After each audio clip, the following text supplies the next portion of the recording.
Hello, good morning and welcome to everyone. My name is Amanda Hawthorne. I am presenting this session, which is Race in Teaching Materials. Thank you for joining. So I'm just going to start straight away. So here's an overview of what I'm going to be looking at in today's session. First, I'm just going to have a quick introduction to myself and the research. This session is mainly based on the research that I conducted during my master's, specifically about race and the portrayal of Black people in teaching. Then we're going to look at how I conducted the research and, really importantly, the findings, and even more importantly, the recommendations for teachers. And then at the end, we're going to have some time for any questions and comments. I'm joined in the studio by producer Ali, who you may have just seen speaking to Mark Howard, and she will be producing everything behind the scenes. Thank you, Ali, for that.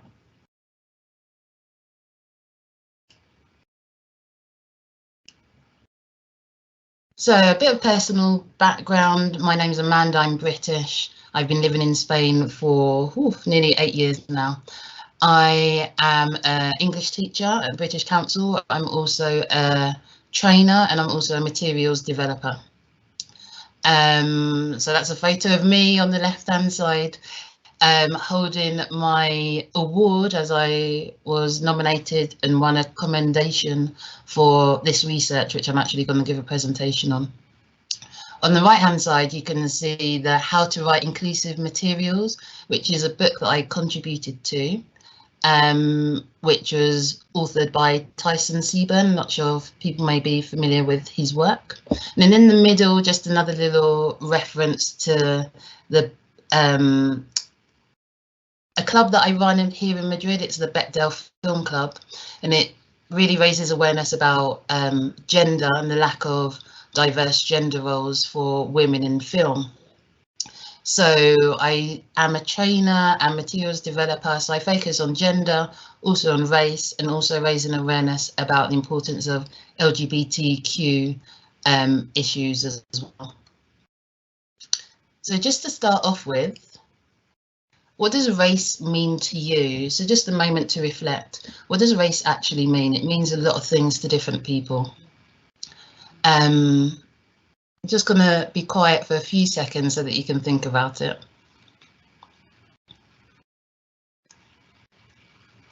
It's important to remember that race is a socially constructed concept. So it doesn't actually have any biological background, no scientific basis. It's actually been scientifically proven that all humans are 99% the same. You can actually find greater difference between different African populations than you can between, say, white European and someone that's Black African. So that's really important to remember, that it is a social construct. It's not based on anything. And whether you are part of a minority, ethnicity and race or not, you still have a race. Sometimes people just think of race and racism referring to Black people. Obviously, there are different types of racisms, anti-Semitism, anti-Asian racism, anti-Gitano, anti-Gypsy racism as well. And we all belong to a race, whether it's a minority race or a majority race.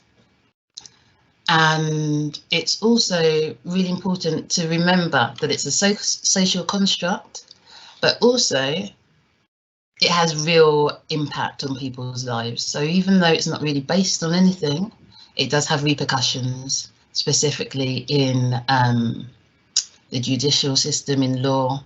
It has repercussions in health, and also, most relevant for us today, in education as well. So I'm going to move on. Feel free to write comments or any questions into the chat, and then we'll try and select a few at the end. So looking at how my research was conducted. As I said, this was part of my research for a Master's in Social Justice and Education at Lancaster University. And what I really wanted to focus on was this concept of race and Black people and how we're represented in teaching materials. So the paper examined how Black people are portrayed in one level of teaching materials during 1 year using the main research question.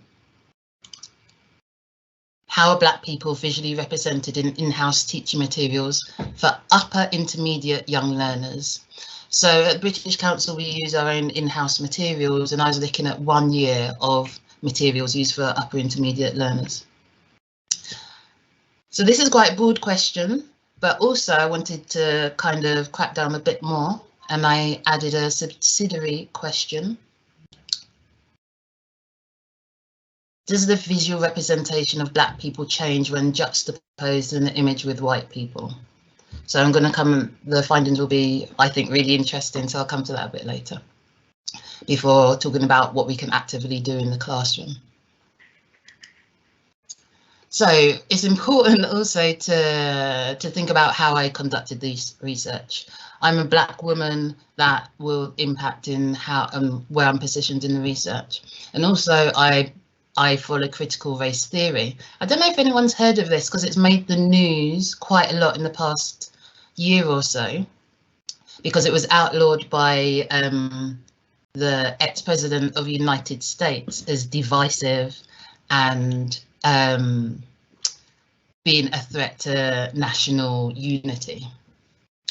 However, my understanding of critical race theory is this. The common tenet to which all critical race theories subscribe to is that racism is normal and omnipresent.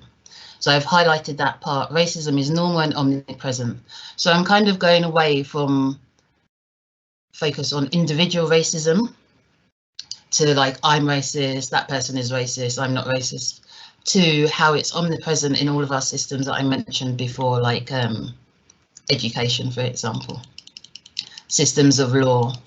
For an example, in education, we might think about how most people would know about Joan of Arc, a white woman, but not know about Nanny of the Maroons, who a Black famous woman, equally heroic. Okay, so that's important to think about. Critical race theory, that racism is everywhere. I also use the framework to analyse the images, looking at who's active, who's passive in the images. It's based on the work of Giashi, who originally did some analysis on gender in images. And this activity was really useful in just honing in on who has power, basically. When you analyse the image, you see where they're looking, where their eye line is. Are they looking down? They try to avoid eye contact. Is the person who has status in the image number 4? So looking as well at this idea of power, how someone is dressed, the clothing, the body language as well. So these are all the things that I used in the analysis. Also, just to add in that I used, as well as critical race theory, I also used critical discourse analysis. And I'm not going to go too much into the specifics right here, because I want to get to focus on what we can do in the classroom and answer any questions as well. So I thought about the different stereotypes and research stereotypes of Black people to be aware of these might come up in our own teaching materials. So if you think of what a stereotype of a Black person, if you think of someone famous who's Black, and I wonder who's the first famous person that comes into your head. I feel like nowadays it's like Obama is often the first famous Black person that comes into people's heads. I don't know. But we still have these stereotypes when just of years of conditioning through media, through TV. So we often see images of Black people who are seen as uncivilized. This idea of maybe like old films where there'd be a black tribe of people in the jungle just with spears and not having technology, you know. Unintelligent as well, this idea of not being as academically able in class. Aggressive, the idea of violence. Athletic, maybe this is someone famous that came into your head when you thought of a black person, a famous black athlete. Stereotypically poor as well, needing help. I often see more in Spain where I'm based, less now in the UK, of like persistent images of black people where they're needing help in adverts, like donate money, there's starving black children here and they need your help. Exotic, that's another thing that being exoticized, oh, I can't say it, exoticized, that's it. As, yeah, and being a minority person, that you might experience that as well. Hypersexualized, you might see more presence of black people now, but there may be in a very sexual way in adverts as well, in TV programs. The entertainer, the comedian, maybe this kind of stereotype of a funny Eddie Murphy, maybe. Musical, singing, the list goes on. Then finally the wet nurse, this idea, any classic film people watching, the main idea of a wet nurse being in Gone with the Wind, and you have the actress Hetty Daniels, her name is, who played this kind of mammy figure caring for white babies, and these are the stereotypes that I used for my research. So what did I find? So looking at a year's worth of materials, I found 20 images in total, which contained a portrayal of a black person. So what's that break down to? That's 22% of all images in the magazines contained a black person, which I think was really more than I'd expected before I started doing the research. It's important to note that these magazines are used not only in Spain, but globally as well. So what were the people doing in the images? So we have presence of black people, but what are they actually doing? So in this table, I just break down the activity. So the majority was just like a headshot, probably like you can just see of me in the little box right now, just a headshot of a black person. So the context wasn't very obvious. There are 3 images of people working in a group, and 1 person was a black person. There are also 3 images of touching hands with a non-black person, so they were either high-fiving or kind of making a heart sign, shaking hands. There were 2 recurring images of a black person drinking from a water fountain, and I'll come back to that a little bit more. 2 images writing, and then just 1 single individual image of someone ironing, hiking, ordering food, stroking a dog, lying in a hospital bed and talking. What images are missing? So in my research, I found a study that was done in the 1930s, so nearly 100 years ago, of children was shown, white children are shown a couple of photos of a library, and then after, the children were asked to recall what was the black child doing in the library. Now, what in the study, there wasn't actually a black child in the photo, so it's just to see what answers the white children would give. And the answers that they gave were that he was busy cleaning the floor, or he was tidying the shelves, or he was doing something. But interestingly, in the library, the black child wasn't reading a book. So this image didn't come to the head of these white children. And also today, looking through the materials, there are images of white children reading, but there's not one of a black child reading, which I found really interesting as well.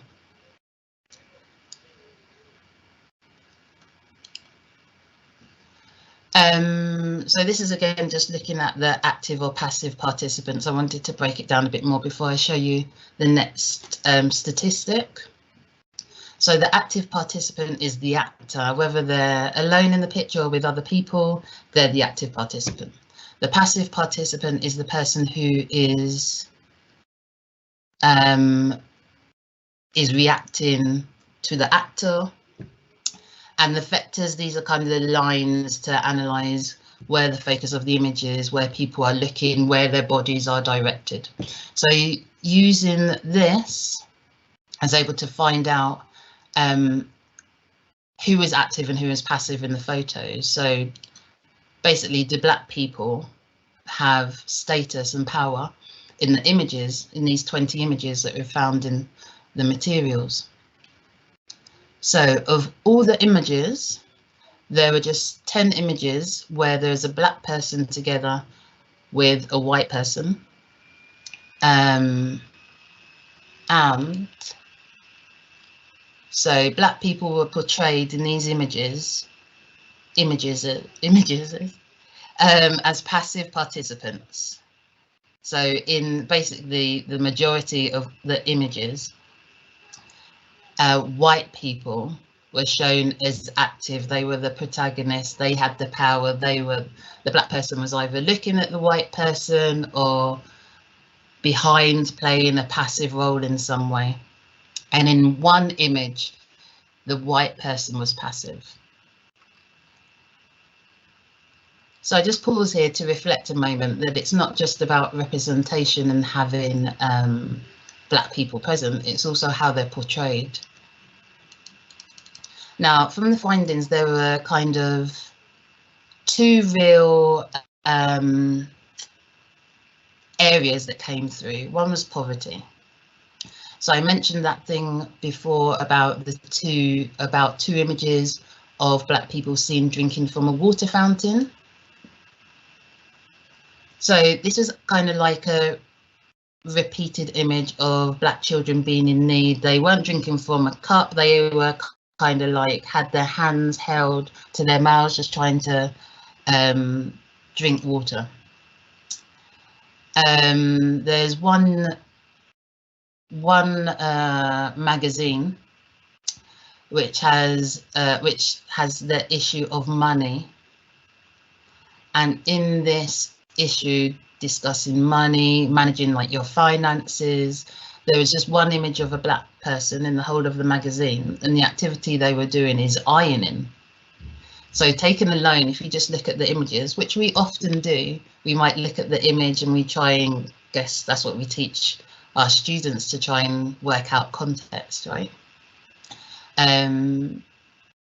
So you would think that this person ironing was maybe going back to that kind of wet nurse mammy role where they're caring for someone else, trying to earn money, not necessarily for themselves.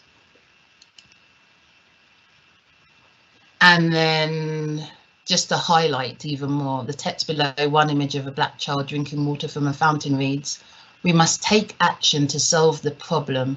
No one should have to live without water." So this again focuses not just on the poverty of the Black person, but who was saying it was a white girl, and it's kind of like her power. So she has the power to positively change the life of a Black person. The second recurring theme was around athleticism. So there's an image of a young Black boy writing, and it wasn't clear what he was writing about. He sat underneath a tree. He looks really pensive. You imagine he might be like kind of creating some poetry or something. No, he's actually writing about when he won a boxing match.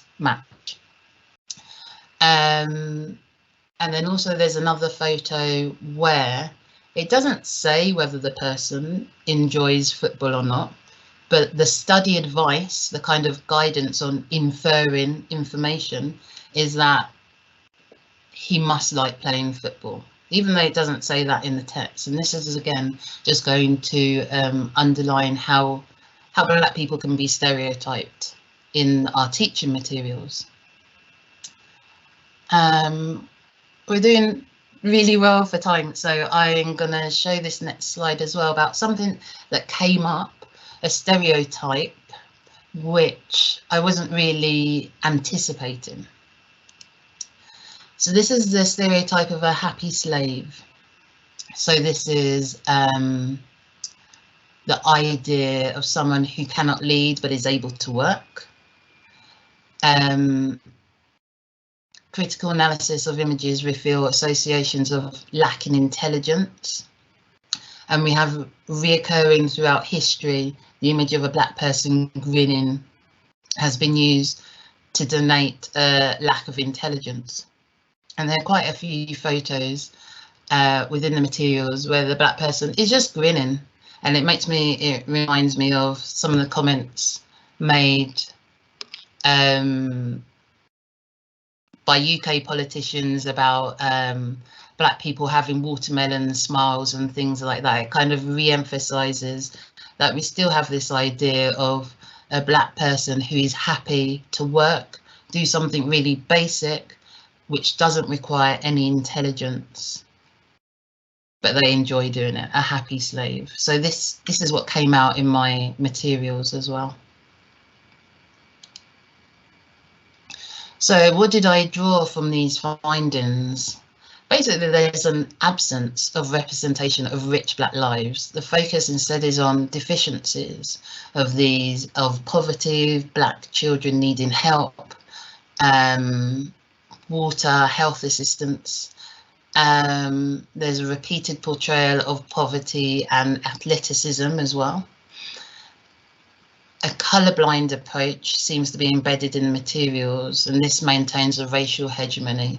What I mean by this, I go into a lot of detail in my research about a colourblind approach, this idea that we're all the same. We're all the same underneath. Biologically, yeah, but like I said at the start, race and racism has real impact. And so although we might all be biologically the same, racism is still omnipresent. So that's why we have data that shows that black children are more likely to be excluded from school, more likely to get lower academic attainment than their white counterparts. That's why black people who are stopped by the police on the streets are more likely to end up with a criminal record than their white counterparts. So this, although we have a colourblind approach that ignoring race and racism is the best thing to do, it actually isn't.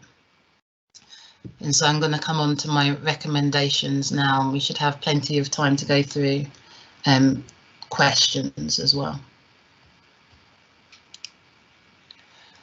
So this part first, so I've put in here at the top as well, I don't know, my LinkedIn. What I also have done, and this is in the book, the How to Write Inclusive Materials, I have recommendations for content developers as well. But here I've just focused really on teachers, and I've added a bonus of a couple of recommendations for students. So recommendations for students, classes throughout the year that focus the lives and stories of black people. Excuse me. In the UK, in certain parts of the world, October is Black History Month. I know at the British Council School in Madrid, they're going to be doing some particular activities on raising awareness about the lives and stories of black people, which is great. And it's great to do this and have this focus, and then also to include it naturally, periodically throughout the year as well, rather than having just a one-off activity. A lot of my research just goes to the fact that visual literacy is so important. That's why I've put that recommendation there, number 2, of teaching your students a little bit about visual literacy, like the importance of how race is commonly depicted, making them understand not just in races can include other areas as well of how people are stereotypically depicted. And now just moving on to the recommendations for teachers. So the first one is a mandatory training session on race and racism. One project that I've just finished working on here at the British Council is mandatory training sessions for all teachers worldwide. And this focuses on race and how to be anti-racist in your classes. It looks at things like how to challenge racist comments that students might make, how to react, and it gives a really useful framework on your reactions as a teacher and how to make it into a teachable moment. Number 2, I put a review of materials used in class. So this can be an activity that you do with fellow teacher colleagues, and it can also be done as a project with students in class.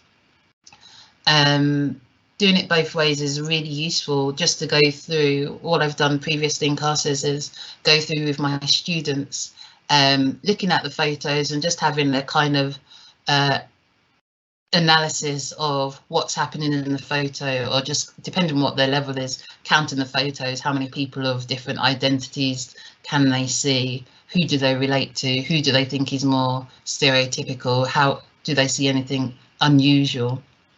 And this is an activity that can also be done with colleagues as well, just to really highlight what's really going on in your teaching materials. Are they truly equal and anti-racist, or is it slightly tokenistic, where there's maybe a photo of a black girl in the background, but she's passive and doesn't really have any power? Which leads me on to number 3, ensure inclusion of images of black people in positions of power when in a group with non-black people. So it's great with what I found in the analysis is that it's great that we have individual shots of black people. But as soon as they're moved into images alongside white people, they lose all of their power. So this is a real one for content developers, and when you're putting together your own materials, are there black people in positions of power? And number 4, I think this is really important, especially in the current context, inclusion of a chapter that directly references the topic of race.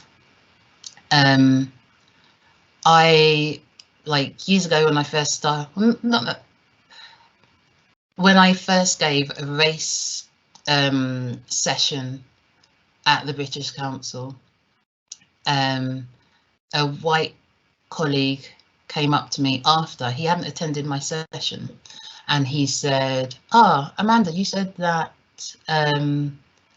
scientifically there's no difference between races, like race is a social construct. And I said, yeah.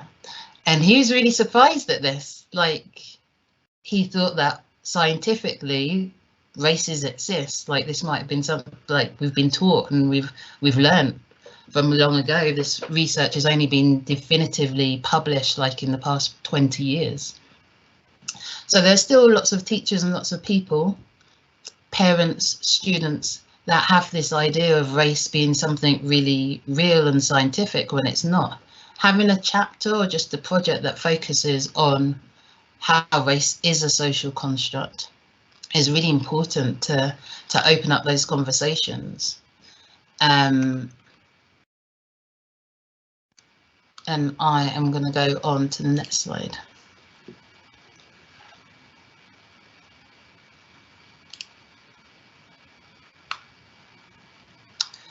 So this is different to the last point around having a chapter on race. Race in general, about the background, the scientific findings, how it grew into being such a common construct which is well established. And then there's also this topic, which is unrelated, well, is not directly the same, which is insertion of study topics that tell stories of Black people and their experiences told by Black people as well. So having an authentic voice of people's experiences. Often what happened, especially when I was at school, the only thing that we learned around which had Black people as a topic was around slavery. And so having something that is positive as well to show the rich diversity of Black people and all of the achievements is really important.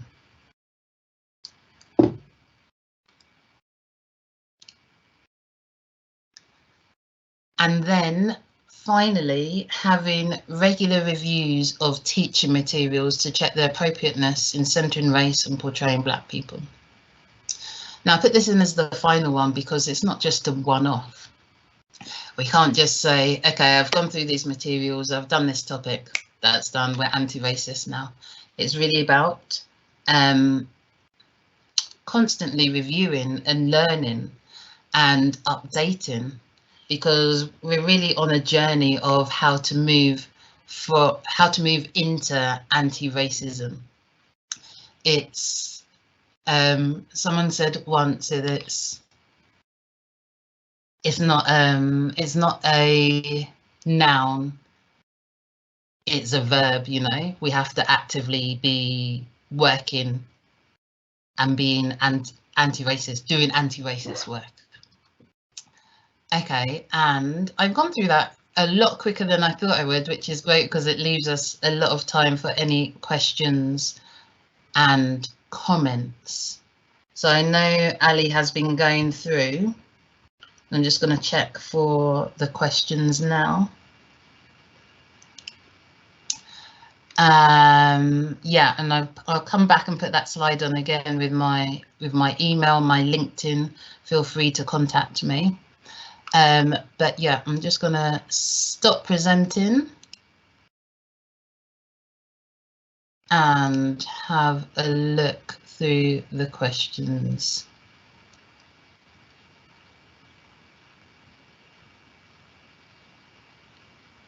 Okay, so I'm just looking at some of the questions now. So as teachers, we are given the material to use. What should we do? How can we expose them to more diverse material, but at the same time using the material we have? Yeah, that's a really good question. Thank you for submitting that one. I think it is really important to be critical of the materials that we're given to use as well. We're given certain materials to use, but often there's an opportunity to supplement it as well. So being able to supplement materials with something which is more diverse in terms of race, and adding to it can be as simple as just referencing someone else who is maybe minority ethnic as an example. I know that as teachers we're given a lot of information and there's a lot to get through, but I think as well using these dates around Black History Month, which is in October in the UK, and then also in February in the United States, they give a good opportunity to add in like a small project as well, if there's time to do that.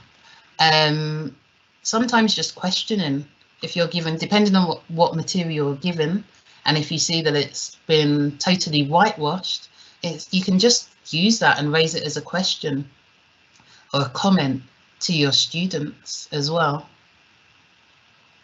But the main recommendation that I would do is trying to supplement where possible with just like a small news article or something that is able to add a little bit more diversity.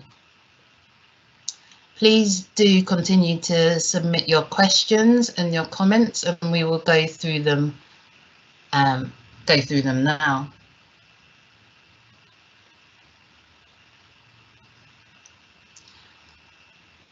Yeah, another question, how to, tell me if I've missed anything, Ali. I've just seen this next one. Could you share an example of how to deal with a racist comment from a student? It really depends on what the comment is. In the training that I've put together, we have a very useful framework, which is thinking about how you're feeling, first of all. Is it a comment that is that has given you a very visceral emotional reaction? Is now the time to go into like a detailed reaction and response and comment? Or have you been really moved and affected by this comment that maybe you want to take a step back and think about it? So it really depends on the context. So how are you feeling, first of all, when you hear a racist comment, before thinking about how you react? Whatever the racist comment is, it's really important that you deal with it in that moment, whether it's a short, so that's offensive and it's not acceptable in our class, or whether it's more detailed, if you feel comfortable in that moment. I know that I often feel a little bit, use the word triggered by comments, and so I might just say, we can't say that, we don't say that in our English class, and then move on. And then when I'm feeling more able to, coming back to it and maybe going into more detail about why it's offensive, and then being able to lead the discussion. It doesn't have to be in the same class. You can move it to the following class or the following week where you feel more prepared, where you can gather more information and you feel less close and triggered by the comment as well. But obviously depending on what the comment is. But the main thing is to always address it in some way to make it clear that it's unacceptable to use that language in class.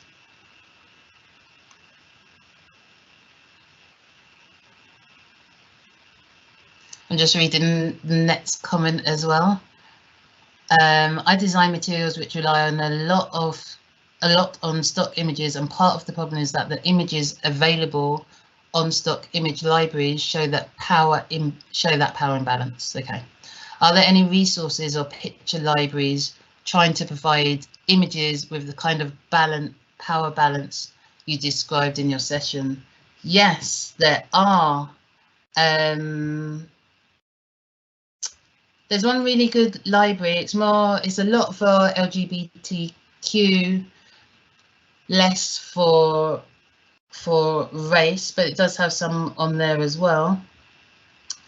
And I'm just trying to remember the name of it. It's just gone out of my head. Let me think about that.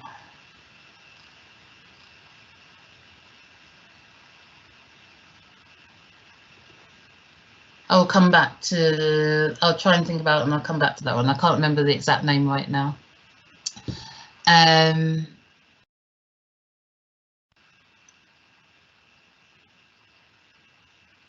But also feel free to contact me on LinkedIn or my email and I can come back to you.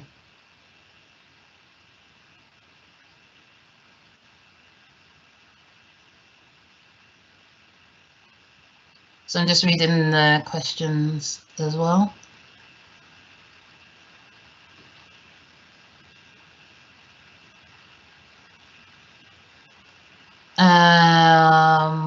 So just going back to show an example of how to deal with a racist comment from a student. Oh, there's a couple of questions I've missed here as well.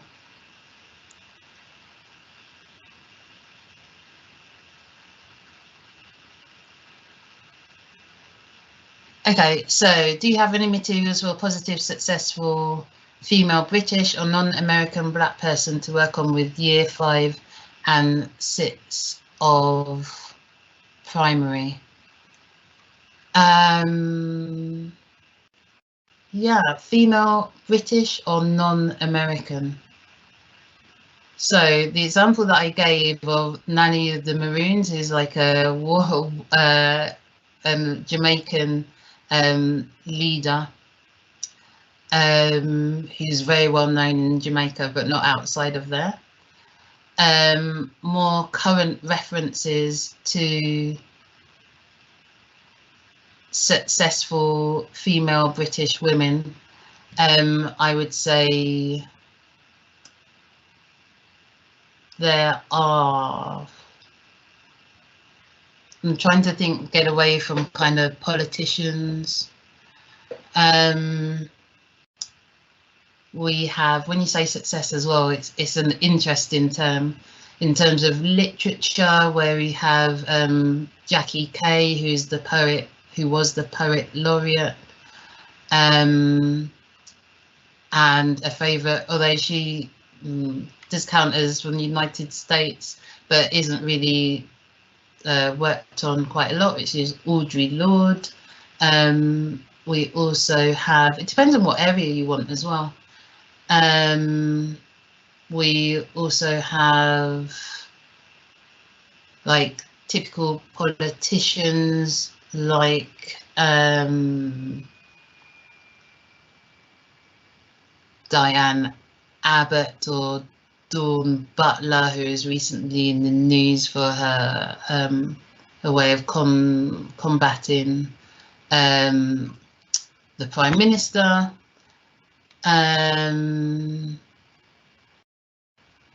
There are a lot, and maybe I can put some links onto my LinkedIn as well. You know, this moment of when you're caught in the moment and your mind goes blank. So that's what's happening to me. Yeah, there's Amma Santo, who's a British film director as well. Thank you, Ali.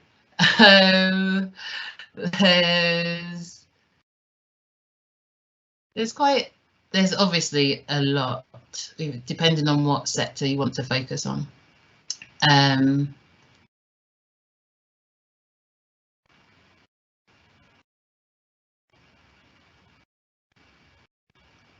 Are there any other comments or questions?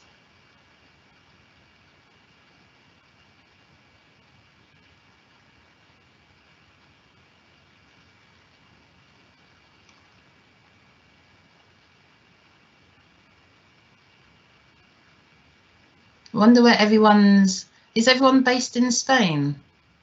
I wonder.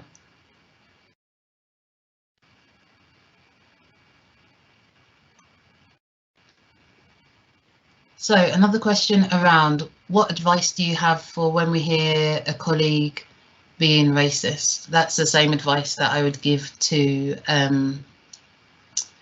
when you hear racist comments in the classroom. It's really important to address it at the moment as well. Trying to do it subtly because it's your colleague, and depending on what relationship you have with them, if you are kind of friendly with them, doing it as an aside, one-to-one.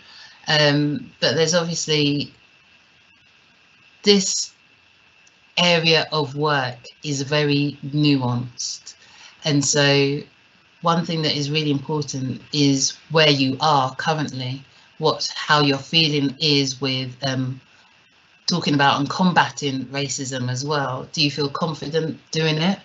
Can you do it kind of from a place of security, or do you need more time to think about it? It's really important that you do challenge your colleague, because a lot of the times people might make comments that they think aren't necessarily racist at all, but they are, and they need to be challenged. And sometimes if people are open, they just want to take on that new information, and they know not to do it again. For example, I often comment when people use the word, in Spain, we have bazaars, like I think they're traditionally like pound shops, and we have this common use of term where they're called chinos, and it's a derogatory term because it's associated with something that is cheap and of low quality, and you're naming it as a national identity. So I always kind of say to people, do you mean a bazaar? Or giving them another option how to say something, how to frame it as well. And if they're interested in why I say bazaar or chino, then I can give them that information as well.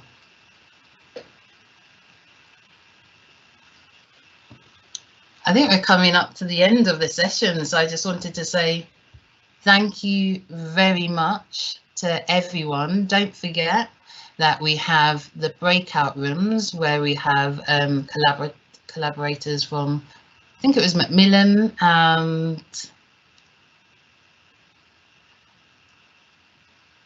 someone else. I'm sure Ali's going to put it in the chat now. The link so that you can go to those. I'm just going to put my slide up again if you would like to find out more information on other conferences that I might be doing or materials and training.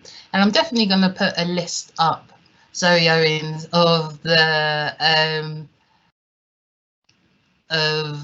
different Black British examples that can be used as well.